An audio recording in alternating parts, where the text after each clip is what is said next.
can't change, it's just how it is.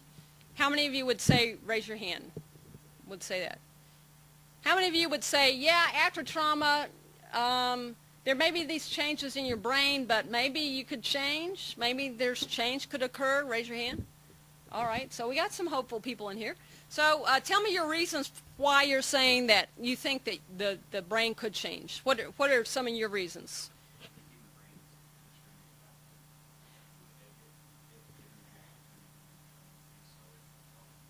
Okay. So you're saying the human brain is extremely adaptive, okay? All right, what's your evidence for that? What's... Okay.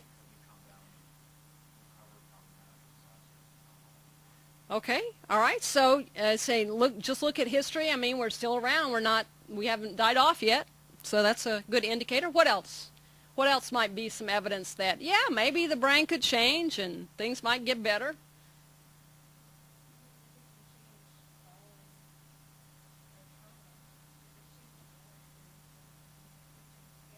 Okay, all right, so something else could change it again. So yeah, the brain was changing, so something else could change it again. What do you suppose that something else might be?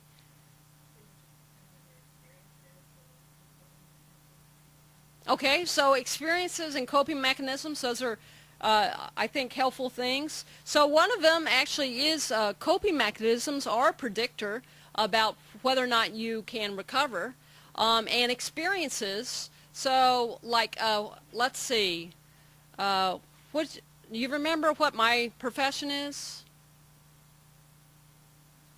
Anybody remember? Don't you remember? What is that?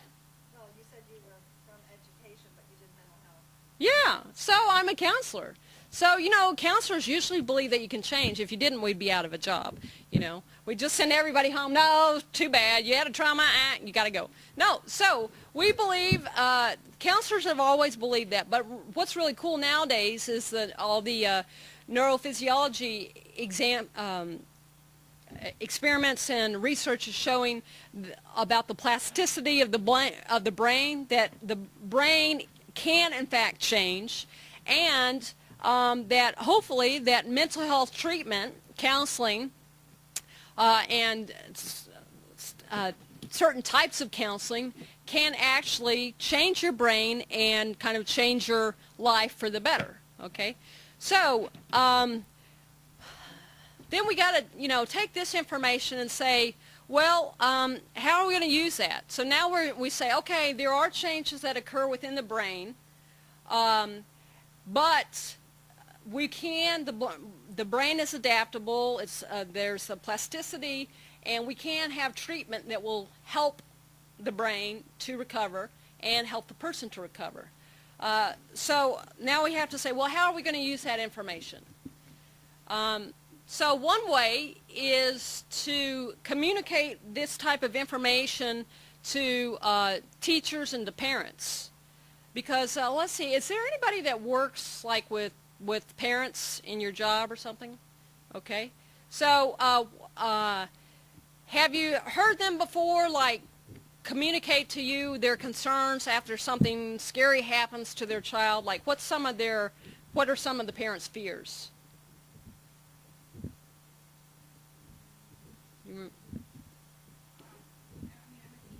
Okay, well, you probably hear a lot. Yeah. Uh-huh. Yeah, so things like that, things like divorce, they're scared about that. And I don't know about you, but like parents I've talked to, they're afraid this is going to traumatize my child for life. Like, as in, they're never going to get better. And you often hear that afterwards, after a natural disaster. People will say the kids are going to be all traumatized and it's going to impact them like forever.